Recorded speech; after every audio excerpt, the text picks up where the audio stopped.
ಪರಮಗುರುಗಳನ್ನು ಸ್ಮರಿಸಿ ಸರ್ವರ ಅಂತರಂಗದಲ್ಲಿ ದೇದೀಪ್ಯಮಾನವಾಗಿ ಬೆಳಗುತ್ತಿರುವಂತಹ ಪರಮಾತ್ಮ ಚೈತನ್ಯಕ್ಕೆ ನಮಸ್ಕರಿಸಿ.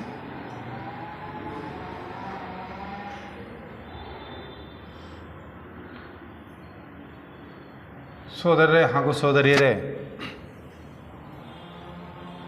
ಪತಂಜಲಿ ಯೋಗಿಗಳು ಕೊಟ್ಟಿರ್ತಕ್ಕಂತಹ ಆ ಯೋಗ ದರ್ಶನದ ಒಂದು ಹಂತಗಳನ್ನು ನಾವು ನೋಡ್ತಾ ಬರ್ತಾ ಇದ್ದೇವೆ.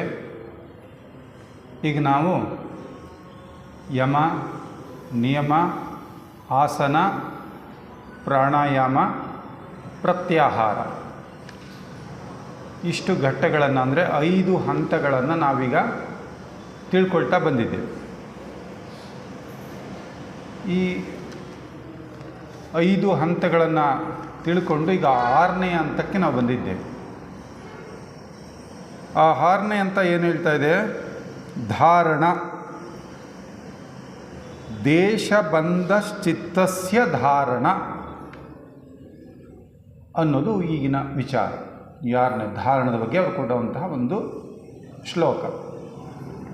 ಏನು ಹೇಳ್ತದೆ ಅದು ಅಂದರೆ, ಚಿತ್ತವನ್ನು ಒಂದು ಸೀಮಿತವಾದಂತಹ ಕ್ಷೇತ್ರದಲ್ಲಿ ಅದನ್ನು ನಾವು ನಿಲ್ಲಿಸೋದು, ಬಂಧಿಸೋದು, ಅಥವಾ ಧರಿಸೋದು, ಅಥವಾ ಏಕಾಗ್ರ ಮಾಡೋದು. ಅಂದರೆ ಈಗೇನಾಗಿದೆ, ಚಿತ್ತ ಅಥವಾ ಮನಸ್ಸು ತನಗೇನು ಬೇಕೋ, ತನಗೆಲ್ಲಿ ಬೇಕೋ ಹಾಗೆ ಓಡಾಡಿಕೊಂಡಿದೆ. ಅಂತಹ ಚಿತ್ತವನ್ನು ನಾವೀಗೇನು ಮಾಡಬೇಕು ಹೇಳೋದ್ರಲ್ಲ, ಈಗ ತಾನೇ ನಮ್ಮ ನಿರ್ದೇಶಕರು ಪ್ಲಗ್ ಆ್ಯಂಡ್ ಅನ್ಪ್ಲಗ್ ಅಂತೀವಿ. ಜೊತೆಯಲ್ಲಿ ಪ್ಲಗ್ ಆ್ಯಂಡ್ ಅನ್ಪ್ಲಗ್ನ ಜೊತೆಯಲ್ಲಿ ಆ ಪ್ಲಗ್ ಮಾಡಿದಾಗಲೂ ಕೂಡ ಅದು ಆ ಪ್ಲಗ್ ಹೇಗಿರಬೇಕು ಅಂದರೆ, ನಾನು ಆಯ್ಕೆ ಮಾಡಿಕೊಂಡಂಥ ಕ್ಷೇತ್ರದಲ್ಲಿ ಅದು ನಿಲ್ಲಬೇಕು. ಅದಕ್ಕೆ ಬೇಕಾದ ಕಡೆ ಹುಡುಕೊಂಡೋಗೋದಲ್ಲ, ಅದಕ್ಕೆ ಬೇಕಾಗಿರೋ ಕಡೆ ಎಲ್ಲ ಸುತ್ತಾಡೋದಲ್ಲ. ನಾನು ಯಾವುದನ್ನು ಆಯ್ಕೆ ಮಾಡಿದ್ದೇನೋ ಅದು ಒಂದು ವಸ್ತು ಅಥವಾ ಒಂದು ವಿಷಯ ಏನಿದೆಯಲ್ಲ, ಅದರ ಮೇಲೆ ಅದು ಧಾರಣವನ್ನು ಮಾಡಬೇಕು, ಅಲ್ಲಿ ಅದು ನಿಲ್ಲಬೇಕು ಅನ್ನುವಂಥದ್ದು. ಈಗ ಎಲ್ಲ ಅಂಗಗಳನ್ನು ಸ್ವಲ್ಪ ನಾವು ಸೂಕ್ಷ್ಮವಾಗಿ ನೋಡಿದ್ರೆ, ಆ ಯಮ ನಿಯಮಗಳೇನಾಯಿತು ಅಂದರೆ, ನಮಗೆ ನಮ್ಮ ಒಂದು ಮನಸ್ಸಿನ ಕ್ಷೋಭೆಗೆ ಕಾರಣಗಳನ್ನು ಅದು ನಿವಾರಣೆ ಮಾಡ್ತದೆ. ಯಮ ನಿಯಮಗಳು ಅಂದರೆ ಭಾವನೆಗಳು ಮತ್ತು ಆಸೆಗಳಿಂದ ಉಂಟಾಗ್ತಾ ಇರ್ತಕ್ಕಂಥ ಕ್ಷೋಭೆಗಳನ್ನು ಅದು ನಿವಾರಣೆ ಮಾಡುತ್ತೆ, ಯಮ ಮತ್ತು ನಿಯಮ. ಮತ್ತು ಈ ಆಸನ ಮತ್ತು ಪ್ರಾಣಾಯಾಮ ಇವು ಏನು ಮಾಡಿದ್ವು, ನಮಗೆ ಏನನ್ನು ಉಂಟು ಮಾಡ್ತು? ದೇಹದ ಮೂಲಕ ಉಂಟಾಗ್ತಾ ಇದ್ದಂತಹ ಅಡಚಣೆಗಳನ್ನು ತಕ್ಕ ಮಟ್ಟಿಗೆ ಅದು ಕಡಿಮೆ ಮಾಡ್ತು. ಅದಕ್ಕೋಸ್ಕರನೇ ಈ ಹಂತಗಳು ಬಹಳ ಚೆನ್ನಾಗಿದೆ ನೋಡಿ. ಯಮ ನಿಯಮ ಮನಸ್ಸು ಮತ್ತು ಭಾವನೆಗಳಿಂದ ಉಂಟಾಗ್ತಾ ಇರ್ತಕ್ಕಂಥ ಕ್ಷೋಭೆಗಳನ್ನು ಕಡಿಮೆ ಮಾಡ್ತು. ಆಸನ ಮತ್ತು ಪ್ರಾಣಾಯಾಮ ದೇಹದಿಂದ ಉಂಟಾಗುವಂತಹ ಕ್ಷೋಭೆಗಳನ್ನು ಕಡಿಮೆ ಮಾಡೋದಕ್ಕೆ ಈ ಸಾಧನೆಗಳನ್ನು ಬಳಸಿದ್ವಿ. ಈ ಪ್ರತ್ಯಾಹಾರದಲ್ಲಿ ಏನಾಯಿತು, ಇದು ಬಹಳ ಒಂದು ಪ್ರಮುಖವಾದ ಘಟ್ಟ ಅಂತ ಹೇಳಿದ್ರು ಅದನ್ನು. ಈಗ ಪ್ರತ್ಯಾಹಾರ ಅಂದರೆ ಪ್ರತಿಯಾದ ಆಹಾರ. ಇಲ್ಲಿವರೆಗೂ ಆಹಾರ ಎಲ್ಲಿಂದ ಕೊಡ್ತಾ ಇದ್ವಿ ನಾವು? ಹೊರಗಡೆಯಿಂದ ಕೊಡ್ತಾ ಇತ್ತು, ಹೊರಗಡೆಯಿಂದ ಸಿಗ್ತಾ ಇತ್ತು. ಈಗ ಆಹಾರ ಪ್ರತ್ಯಾಹಾರ ಅಂದಾಗ ಆ ಇಂದ್ರಿಯಗಳನ್ನು ನಾವೇನು ಮಾಡಿದ್ವಿ, ಆ ಮನಸ್ಸಿಗೆ ಪ್ಲಗ್ ಮಾಡಿದ್ವಲ್ಲ, ಅದನ್ನು ಅನ್ಪ್ಲಗ್ ಮಾಡಿಬಿಟ್ವಿ. ಇವಾಗ ಅದರ ಕನೆಕ್ಷನ್ನ ನಾವು ತೆಗೆದು ಹಾಕ್ಬಿಟ್ವಿ. ತೆಗೆದು ಹಾಕಿಬಿಟ್ಟಿದ್ದು ಮಾತ್ರಕ್ಕೆ ಆಗೋಯ್ತಾ? ಮುಂದಿನ ಸಾಧನೆ ನಡೀಬಾರ್ದಾ? ಆದರೆ ಈಗ ಏನಾಗಬೇಕಾಗಿದೆ ಅಂದರೆ, ಪ್ಲಗ್ ಮಾಡಿರ್ತೀವಿ, ಆದರೆ ಆ ಸಮಯದಲ್ಲಿ ನಾನು ಯಾವುದನ್ನು ತಿಳಿದುಕೊಳ್ಳಬೇಕು ಅಂತ ನಾನು ಆಯ್ಕೆ ಮಾಡಿಕೊಳ್ತೀನೋ ಅದರ ಮೇಲೆ ಮಾತ್ರ ಅದು ಗಮನ ಕೊಡಬೇಕು. ಹೇಗೆ ಅಂದರೆ, ನಾವು ಇಂಗ್ಲೀಷ್ನಲ್ಲಿ 2 ಶಬ್ದ ನೋಡ್ಬೋದು, ಲುಕ್ ಆ್ಯಂಡ್ ಸಿ. ಲುಕ್ ಅನ್ನೋ ಶಬ್ದ ಇದೆ, ಸಿ ಅನ್ನೋ ಶಬ್ದ ಇದೆ. ಇದೆರಡಕ್ಕೂ ಏನಾದರೂ ಅರ್ಥ ಬೇರೆ ಬೇರೆ ಇದೆಯೋ ಒಂದೇ ಇದೆಯೋ? ಬೇರೆ ಬೇರೆ ಇದೆಯೋ ಒಂದೇನೋ? ಒಂದೇ. ಲುಕ್, ಸಿ ಎರಡು ಒಂದೇನಾ? ಒಂದೇ ಆಗಿದರೆ 2 ಶಬ್ದದ ಅವಶ್ಯಕತೆ ಇರಲೇ ಇಲ್ಲ, ಒಂದೇ ಶಬ್ದ ಇದ್ಬಿಡೋದು. ನೋಡಿ, ಲುಕ್ ಮತ್ತು ಸಿ, ನಾವು ಸ್ಕೂಲಲ್ಲಿ ಪಾಠ ಮಾಡುವಾಗ ಲುಕ್ ಇಯರ್ ಅಂತೀವಿ, ಸಿ ಇಯರ್ ಅಂತ ಯಾರೂ ಹೇಳಲ್ಲ. ಲುಕ್ ಇಯರ್ ಅಂತ, ಸಿ ಇಯರ್ ಅನ್ನಲ್ಲ. ಲುಕ್ ಅನ್ನುವಾಗ ಇಲ್ಲಿ ನೋಡು ಅಂತ ಹೇಳುವಾಗ ಅಲ್ಲಿ ನೋಡ್ತಾ ಇದ್ದೇವೆ, ಆದರೆ ಆ ನಾನು ನೋಡ್ತಾ ಇರೋ ಸಂದರ್ಭದಲ್ಲಿ ಬೇರೆದು ಕಾಣ್ತಾ ಇಲ್ವಾ? ಕಾಣ್ತಾ ಇಲ್ವಾ? ಕಾಣ್ತಾ ಇದೆ. ಈಗ ನೀವು ನನ್ನನ್ನು ನೋಡ್ತಾ ಇದ್ದೀರಾ ಅಂದರೆ ನನ್ನನ್ನು ನೀವು ಕಾನ್ಷಿಯಸ್ಸಾಗಿ ನೋಡ್ತಾ ಇದ್ದೀರಾ, ಆದರೆ ಇದೆಲ್ಲ ನಿಮಗೆ ಕಾಣ್ತಾ ಇರುತ್ತೆ. ಉಳಿದಿದ್ದು ಸ್ವಲ್ಪ ಆ ಕಡೆ ಈ ಕಡೆ ವ್ಯೂಸು ಕಾಣ್ತಾ ಇರುತ್ತೆ. ಆದರೆ ನೀವೇನು ಮಾಡ್ತಾ ಇದ್ದೀರಾ? ಯಾವುದನ್ನು ಆಯ್ಕೆ ಮಾಡ್ಕೊಂಡ್ರೆ, ಈಗ ನನ್ನ ಕಡೆಗೆ ನೋಡಬೇಕು, ಅಲ್ಲಿ ಉಪನ್ಯಾಸ ಮಾಡ್ತಾಯಿದ್ರೆ ನಮ್ಮ ಗಮನ ಅವ್ರ ಕಡೆಗೆ ಇರಬೇಕು ಅಂದರೆ ನೀವು ನನ್ನ ಕಡೆಗೆ ನೋಡ್ತಾ ಇದ್ದೀರಾ, ಅದು ಲುಕ್. ನೀವು ನೋಡ್ತಾ ಇರುವಾಗಲೂ ಕೂಡ ಒಂದಷ್ಟು ಹೊರಗಿಂದು ಕಾಣ್ತಾ ಇದೆ, ಆದರೆ ಅದು ಗೌಣ ಆಗಿದೆ. ಅದು ಗೌಣ. ಕಾಣ್ತಾ ಇದ್ರೂ ನಾನು ಅದನ್ನು ನೋಡ್ತಾ ಇಲ್ಲ, ಅದು ಕಾಣ್ತಾ ಇದೆ, ನಾನು ನೋಡ್ತಾ ಇಲ್ಲ. ಈ ಪ್ರಾಣಾಯಾಮ ಮಾಡಬೇಕಾದ್ರೆ ಏನು ಹೇಳ್ತಾರೆ ಅಂದರೆ, ಯಾವುದು ತಕ್ಷಣ ನೆನಪು ಬರ್ತಿಲ್ಲ, ಒಂದು ಪ್ರಾಣಾಯಾಮ ಮಾಡ್ತೀವಿ, ಉಸಿರನ್ನು ನೀವು ಕಾನ್ಷಿಯಸ್ ಆಗಿ ತಗೋಬೇಡಿ, ಬರೀ ಬಿಡ್ತಾ ಹೋಗಬೇಕು. ಯಾವುದಕ್ಕ? ಕಪಾಲಭಾತಿ ಪ್ರಾಣಾಯಾಮ. ಆ ಕಪಾಲಭಾತಿ ಪ್ರಾಣಾಯಾಮ ಮಾಡುವಾಗ ಉಸಿರನ್ನು ನಾವು ಬಿಡ್ತಾ ಹೋಗೋದಷ್ಟೇ, ತಗೊಳ್ಳಲ್ವ ಅಂದರೆ ಸ್ವಲ್ಪ ಹೋಗುತ್ತೆ, ಆದರೆ ನಾವು ತಗೋಬಾರ್ದು. ಕಾನ್ಷಿಯಸ್ ಆಗಿ ನಾವು ಪ್ರಜ್ಞಾಪೂರ್ವಕ ಉಸಿರನ್ನ ತಗೊಳ್ಳೋಂಗಿಲ್ಲ. ಬರೀ ನಾವು ಯಾವುದ್ರ ಕಡೆ ಗಮನ ಕೊಟ್ಟಿದ್ವಿ? ಬಿಡೋ ಕಡೆಗಷ್ಟೇ ಗಮನ ಕೊಟ್ಟಿದ್ವಿ. ಈ ಥರ ಇಲ್ಲಿ ಈಗ ನಾವು ಧಾರಣದಲ್ಲಿ ಏನು ಮಾಡ್ತೀವಿ, ನಾನು ಯಾವ ಒಂದು ವಿಷಯವನ್ನೋ ಅಥವಾ ಒಂದು ವಸ್ತುವನ್ನೋ ಆಯ್ಕೆ ಮಾಡಿಕೊಂಡಿದ್ದೇನೆ, ಅದರ ಮೇಲೆ ಆ ಕ್ಷೇತ್ರದಲ್ಲಿ ನನ್ನ ಗಮನವನ್ನು ಬಂಧಿಸ್ತೇನೆ. ಇದ್ದರೂ ಕೂಡ ನನ್ನ ಕಡೆಗೆ ಗಮನ ಕೊಟ್ಟಿರೋದಿಲ್ಲ. ಇದು ಈ ಒಂದು ಧಾರಣದಲ್ಲಿ ನಡೀತಕ್ಕಂತಹ ಒಂದು ಕೆಲಸ. ಈ ಒಂದಕ್ಕೊಂದಕ್ಕೆ ಇವು ಎಷ್ಟು ಮಟ್ಟಿಗೆ ಸಂಬಂಧವನ್ನು ಹೊಂದಿದ್ದಾವೆ ಇವೆಲ್ಲವೂ ಕೂಡ ಈ ಅಂಗಗಳು ಅಂತ ಹೇಳಿದ್ರೆ, ನೋಡಿ, ಅವರು ಪ್ರಾಣಾಯಾಮನ ಹೇಳಿದ್ರು.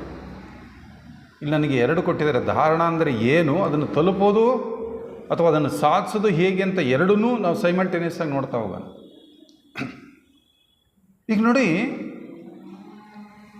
ಈ ರೀತಿ ನಾವು ಒಂದು ಕ್ಷೇತ್ರದಲ್ಲಿ ಅದನ್ನು ನಿಲ್ಲಿಸಬೇಕು ಅಂದರೆ ಅದಕ್ಕೆ ನಮಗೆ ಇಲ್ಲಿವರೆಗೂ ಹೇಳಿದ್ರಲ್ಲ, ಪ್ರಾಣಾಯಾಮ ತುಂಬ ಸಹಕಾರ ಮಾಡುತ್ತೆ. ಈಗ ಪ್ರಾಣಾಯಾಮ ಅಂದರೆ ಏನು ಅಂತ ಅವ್ರು ಹೇಳಿದ್ರು. ಪ್ರಾಣಾಯಾಮ ಅಂದರೆ ಪ್ರಾಣಶಕ್ತಿಯನ್ನು ನಾವು ನಿರೋಧಿಸೋದು ಅಂತ ಹೇಳಿದ್ರು.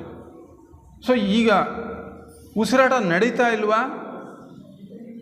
ಉಸಿರಾಟ ಈಗಲೂ ನಡೀತಾ ಇದೆಯೋ ಇಲ್ವೋ? ಬಟ್ ಪ್ರಾಣಾಯಾಮ ನಡೆಯುವಾಗಲೂ ಏನು ಮಾಡ್ತೀವಿ ನಾವು? ಅದನ್ನೇ ಮಾಡಿದ್ವಿ. ಪ್ರಾಣಾಯಾಮ ಮಾಡುವಾಗಲೂ ಉಸಿರಾಟನೇ ಮಾಡಿದ್ವಿ. ಪ್ರಾಣಾಯಾಮ ಮಾಡದೇ ಇದ್ದಾಗ ಉಸಿರಾಟ ನಡೀತಾ ಇಲ್ವಾ? ನಡೀತಾ ಇದೆ. ಸೊ ಏನು ಡಿಫ್ರೆನ್ಸ್ ಹಾಗಾದರೆ? ಪ್ರಾಣಾಯಾಮ ಮಾಡುವಾಗ ಕಾನ್ಷಿಯಸ್ ಆಗಿ ನಾವು ಮಾಡಿದ್ರಿಂದ, ಪ್ರಜ್ಞಾಪೂರ್ವಕವಾಗಿ ಮಾಡಿದ್ರಿಂದ ಅದು ಒಂದು ವ್ಯವಸ್ಥೆಗೊಳ್ತು, ಒಂದು ವ್ಯವಸ್ಥೆ ಆಯ್ತದೆ. ಈಗ ನಾವು ಮಾಡ್ತಾ ಇರೋದು ಶಾಲೋ ಬ್ರೀದಿಂಗ್. ಎಷ್ಟೋ ಮಟ್ಟಿಗೆ ನಮಗೆ ಬೇಕಾದಷ್ಟು ಅದು ಫೀಡ್ ಆಗ್ತಾನೇ ಇಲ್ಲ. ಎಷ್ಟು ಬೇಕೋ ಅಷ್ಟು ನಾನು ತೊಗೊಳ್ತಾರೆ. ಅದಕ್ಕೆ ಒಂದಷ್ಟೊತ್ತು ಪ್ರಾಣಾಯಾಮ ಮಾಡುವಾಗಲಾದರೂ ಕೂಡ ಅದು ಏನಾಗಲಿ, ಅದು ಅಷ್ಟು ಬೇಕೋ ಅಷ್ಟು ಅದು ಎನರ್ಜಿ ಪ್ರಾಣಶಕ್ತಿ ನಮಗೆ ಸಿಗಲಿ ಅಂಥೇಳಿ. ಸೊ ಹೀಗೆ ನಾವೀಗ ಈ ಧಾರಣವನ್ನು ಮಾಡೋದಕ್ಕೆ ಈ ಪ್ರಾಣಾಯಾಮ ಮತ್ತು ಪ್ರತ್ಯಾಹಾರ ಬಹಳಷ್ಟು ಸಪೋರ್ಟ್ ಮಾಡುತ್ತೆ, ಬಹಳಷ್ಟು ಸಪೋರ್ಟ್ ಮಾಡುತ್ತೆ. ಅದಕ್ಕೆ ಚನ್ನಬಸವಣ್ಣ, ಜ್ಞಾನಿ ಚನ್ನಬಸವಣ್ಣ ಅನ್ನುವಂಥ ಒಬ್ಬ ಶರಣ ನೋಡಿ, ಅವತ್ತೇ ಎಷ್ಟು ಸೈಂಟಿಫಿಕ್ಕಾಗಿ ಅವರು ಒಂದು ವಚನವನ್ನು ಕೊಡ್ತಾರೆ. ಆಲಿನಿಂದೊಡೆ ಗಾಳಿ ನಿಲ್ಲುವುದು, ಗಾಳಿನಿಂದೊಡೆ ಮನವು ನಿಲ್ಲುವುದು, ಮನವು ನಿಂದಡೆ ಮೇಲ್ಬಿಂದು ನಿಲ್ಲುವುದು, ಬಿಂದು ನಿಲೆ ಕಾಲಕರ್ಮಗಳು ಹೇಳ ಹೆಸರಿಲ್ಲವಾಗುವು ನೋಡ. ನೋಡಿ, ಹಾಲಿನಿಂದೊಡೆ ಗಾಳಿ ನಿಲ್ಲುವುದು. ಸ್ವಲ್ಪ ನಾವು ಕಾನ್ಷಿಯಸ್ ಆಗಿದ್ದ ತಕ್ಷಣ ಆ ಹಾಲು ನಿಲ್ಲುತ್ತವೆ, ಕಣ್ಣಾಲಿಗಳು ನಿಲ್ಲುತ್ತವೆ. ಕಣ್ಣಾಲಿಗಳು ನಿಂತರೆ ಗಾಳಿ ನಿಲ್ಲುವುದು. ಅವ್ರು ಹೇಳಿದ್ರು ಪ್ರಾಣಾಯಾಮ ಮಾಡುವಾಗ ಏನಾಗ್ತಾಯಿದೆ, ಎಷ್ಟೋ ಸಾರಿ ಆ ಕುಂಭಕ ಅಂದ್ರಲ್ಲ, ಅದು ಸಹಜವಾಗಿ ನಡೆದು ಬಿಡುತ್ತೆ, ಗಾಳಿ ನಿಂತು ಬಿಡುತ್ತೆ, ನಾವು ಉಸಿರಾಟ ಮಾಡದೆ ನಿಂತು ಹೋದಂಗೆ ಆಗಿಬಿಡುತ್ತೆ. ಆಗ ಏನಾಗುತ್ತೆ, ಮನಸ್ಸಿನ ಕ್ಷೋಭೆಗಳೇನಾಗುತ್ತೆ, ಕಡಿಮೆ ಆಗ್ತಾ ಬರುತ್ತೆ. ಮನಸ್ಸಿನ ಕ್ಷೋಭೆ ಕಡಿಮೆ ಆಗ್ತದೆ. ಮನಸ್ಸಲ್ಲಿದ್ದಂಥ ಸಂಕಲ್ಪ ವಿಕಲ್ಪಗಳ ಒಂದು ಚಲನೆ ಏನಾಗ್ತದೆ, ಒಂದು ನಿಯಂತ್ರಣಕ್ಕೆ ಬಂದುಬಿಡ್ತದೆ. ನಮ್ಮ ಮನಸ್ಸಿನ ಸಂಕಲ್ಪಗಳ ಚಲನೆಯ ವೇಗಕ್ಕೂ ನಮ್ಮ ಉಸಿರಾಟದ ಚಲನೆ ಇದೆಯಲ್ಲ, ವೇಗ ಇದೆಯಲ್ಲ, ಅದಕ್ಕೂ ಒಂದು ಬಹಳ ನಿಕಟವಾದ ಸಂಬಂಧ ಇದೆ. ಅದಕ್ಕೋಸ್ಕರ ಏನಾಯಿತು, ಯಾವಾಗ ಉಸಿರಾಟ ನಿಲ್ತೋ ಮನಸ್ಸಿನ ಚಲನೆ ನಿಲ್ತು, ಅಂದರೆ ಮನಸ್ಸು ನಿಲ್ತು. ಮನವು ನಿಲೆ ಮೇಲ್ ಬಿಂದು ನಿಲ್ಲುವುದು, ಮನೋಬಿಂದು ಅಂತ ಕರಿತೀವಿ ಅದನ್ನು, ಅದು ನಿಂತುಬಿಡುತ್ತೆ. ಆ ಮನೋರ್ಬಿಂದು ನಿಂತಾಗ ಕಾಲಕರ್ಮಗಳು ಹೇಳ ಹೆಸರಿಲ್ವಾವು ನೋಡ. ಆಗ ಕಾರಣದೇಹದ ಪ್ರಜ್ಞೆ ಅಂತ ಅದನ್ನು ನಮ್ಮ ಥಿಯೋಸಾಫಿಕಲ್ ಟೈಮ್ನಲ್ಲೂ ಕಾರಣದೇಹದ ಪ್ರಜ್ಞೆ ಅಂತ ಬಳಸ್ತಾರೆ. ಶೈವ ಸಿದ್ಧಾಂತದಲ್ಲೂ ಕೂಡ ಅದನ್ನು ಕಾರಣದೇಹ ಅಂತಲೇ ಬಳಸ್ತಾರೆ. ಸ್ಥೂಲ ಸೂಕ್ಷ್ಮ ಕಾರಣ ಅಂತ 3 ದೇಹಗಳಲ್ಲಿ ಹೆಸರಿಸ್ತಾರೆ. ಆ ಮಟ್ಟಕ್ಕಿದ್ದಾಗ ನನ್ನ ಕರ್ಮಗಳನ್ನು ನಾನು ನೋಡ್ಕೊಳ್ಳೋಷ್ಟು ಕೆಪಾಸಿಟಿ ಮನುಷ್ಯನಿಗೆ ಬಂದುಬಿಡುತ್ತೆ ಅಂತ. ಅದನ್ನೇ ಮತ್ತೊಂದು ರೀತಿಯಲ್ಲಿ ನಿರ್ದೇಶಕರು ಹೇಳಿದ್ರು, ಖಾಲಿ ಮಾಡೋ ಕೆಲಸ ನಡಿಬೇಕು ಅಂದರು. ಅದನ್ನೇ ಅಲ್ಲಮ ಪ್ರಭುಗಳು ಹೇಳಿದ್ದು, ಖಾಲಿ ಮಾಡಬೇಕು, ಶೂನ್ಯ ಸಂಪಾದನೆ. ಶೂನ್ಯ ಸಂಪಾದನೆ ಏನು ಶೂನ್ಯ ಅಂದರೆ ಅದೇ ಮನಸ್ಸಿನಲ್ಲಿರುವಂಥ ಚಿತ್ತಗಳು ನಿಲ್ಲಬೇಕು. ಅದೆಲ್ಲ ನಿಲ್ಲಬೇಕು ಅಂದಾಗ ನಾನು ಈಗ ಸದ್ಯದಲ್ಲಿ ಆಯ್ಕೆ ಮಾಡಿಕೊಂಡಿರುವಂತಹದ್ರ ಮೇಲೆ, ವಸ್ತು ವಿಷಯದ ಮೇಲೆ ಅದು ನಿಂತಾಗ ಆ ಯಾವ ವಸ್ತು ಅಥವಾ ವಿಷಯವನ್ನು ನಾನು ಆಯ್ಕೆ ಮಾಡಿಕೊಂಡಿದ್ದೀನೋ ಅದರ ಪರಿಪೂರ್ಣ ಅರಿವು ನನಗಾಗ್ತದೆ. ಆ ಪರಿಪೂರ್ಣ ಅರಿವಾಗ್ತದಲ್ಲ, ಅದೇ ನಿಜವಾದ ಜ್ಞಾನ. ನಾನು ಹೊರಗಡೆಯಿಂದ ತಿಳ್ಕೊಂಡಿದ್ದಲ್ಲ, ನಾನು ಅದರ ಮೇಲೆ ನನ್ನ ಸಂಪೂರ್ಣ ಗಮನವನ್ನು ಕೊಟ್ಟಾಗ ನನಗದು ಅರ್ಥ ಆಗ್ತದಲ್ಲ, ಆಗ ಆ ವಸ್ತು ಆಯಿತು, ಆ ವಿಷಯ ಆಯಿತು, ಅದು ಸಂಪೂರ್ಣವಾಗಿ ತನ್ನನ್ನು ತೆರೆದು ತೋರಿಸ್ಕೊಳ್ಳುತ್ತೆ, ಸಂಪೂರ್ಣವಾಗಿ ಒಡ್ಡಿಕೊಳ್ಳುತ್ತೆ ತನ್ನನ್ನು ತಾನು. ಆ ಗಮನದ ಕ್ಷೇತ್ರ ಇದೆಯಲ್ಲ, ಆ ಗಮನದ ಕ್ಷೇತ್ರಕ್ಕಂಥ ಶಕ್ತಿ ಇದೆ. ಆ ಶಕ್ತಿ ಆ ವಸ್ತು ಅಥವಾ ವಿಷಯವನ್ನು ಸಂಪೂರ್ಣವಾಗಿ ಅರ್ಥ ಮಾಡಿಕೊಳ್ತದೆ. ನಾನು ಯಾವುದನ್ನು ತಿಳುವಳಿಕೆಯಿಂದ ಅರ್ಥ ಮಾಡ್ಕೊಳ್ಳೋಕ್ಕಾಗಿರಲಿಲ್ವೋ ಅಂತಹ ಸತ್ಯವನ್ನಾಗ ನಾವು ನೋಡ್ಬೋದು. ಆದ್ದರಿಂದ ಧಾರಣ ಅಂದರೆ ನಾವು ಆಯ್ಕೆ ಮಾಡಿಕೊಂಡ ಕ್ಷೇತ್ರದಲ್ಲೇ ನಮ್ಮ ಗಮನವನ್ನು ಬಂಧಿಸುವುದು ಅಂತ ನಾವು ಅರ್ಥ ಮಾಡ್ಕೊಳ್ಬೇಕಾಗ್ತದೆ. ಸೊ ಇಲ್ಲಿಗೆ ನಾವು ಹೋಗುವಾಗ ಸ್ವಲ್ಪ ಇದು ಸಾಧನೆ ಅಷ್ಟು ಸುಲಭನಾ? ಅಷ್ಟು ಸುಲಭ ಅಲ್ಲ.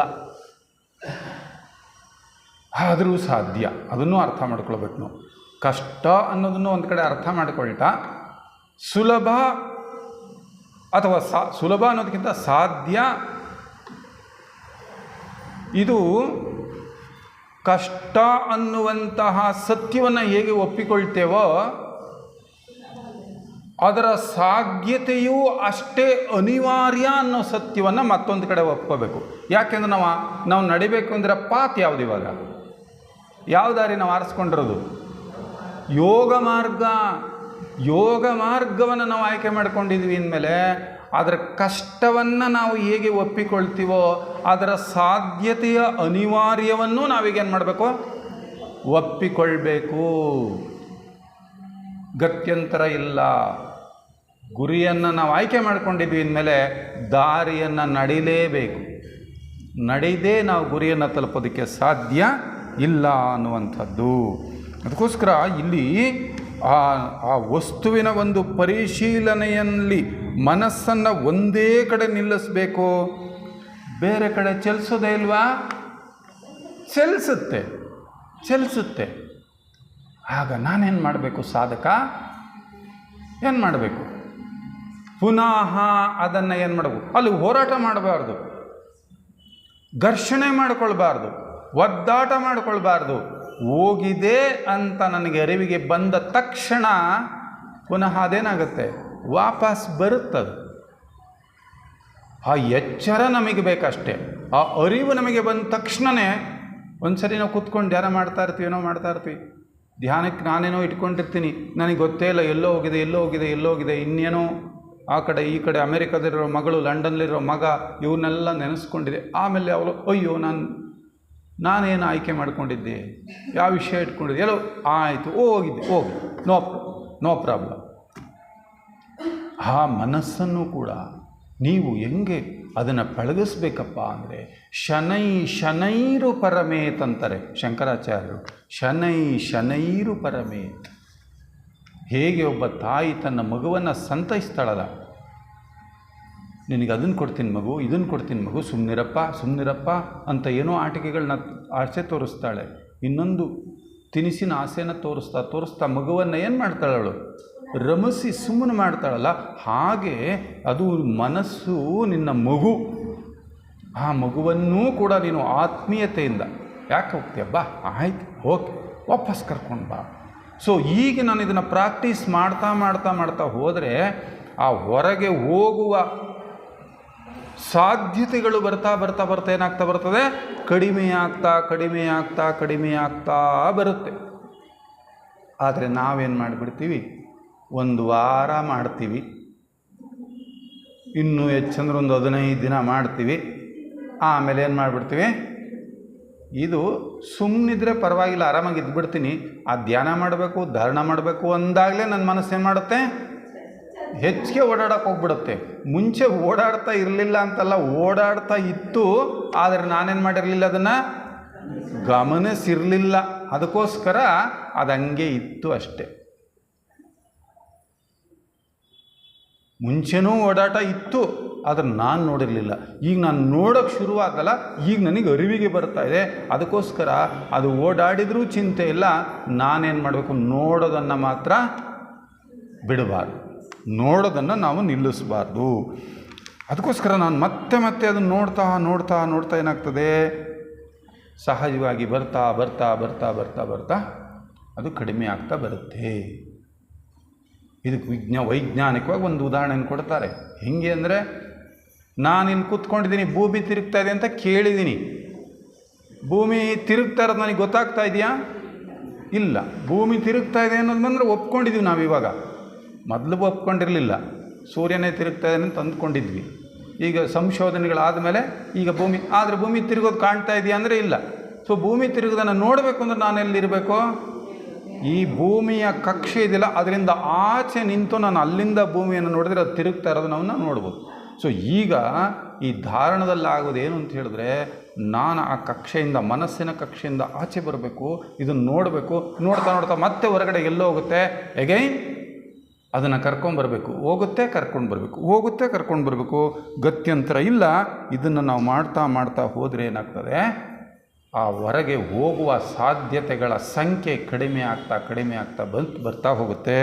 ಕೊನೆಗೆ ನಮಗದು ಒಂದು ಕಡೆ ನಿಲ್ಲುವಂತಹ ಒಂದು ಶಕ್ತಿ ಜಾಸ್ತಿ ಆಗ್ತಾ ಬರುತ್ತೆ, ಅರಿವಿಗೆ ಬರುತ್ತೆ.